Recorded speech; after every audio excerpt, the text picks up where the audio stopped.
Papá es el tío, es el amigo, es la persona de mayor confianza para papá y mamá.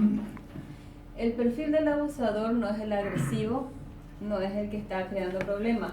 El perfil del abusador es el más bueno, el que constantemente colabora con todos y constantemente está en las escuelas, en los parques, está cerca de los niños y le consiente mucho al niño. Y hay algo que tenemos que aprender a respetar y es la conducta del niño. Tenemos la mala costumbre de decirle a los niños chiquitos, anda, saludale. El saludo respeto, anda, dale 2 besos. Si el niño o la niña dice no, ese no se respeta. Si el niño no quiere acercarse a una persona, ese no se respeta. El inconsciente que tiene el niño es mucho más sabio que cualquier otro. Ellos perciben peligro, pero no saben qué es.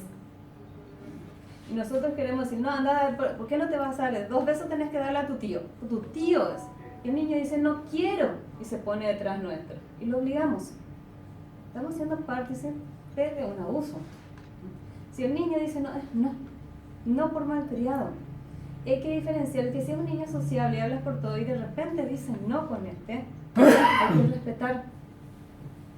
No importa que digan los demás adultos, tenemos que aprender a leer esos lenguajes verbales que tienen los chicos.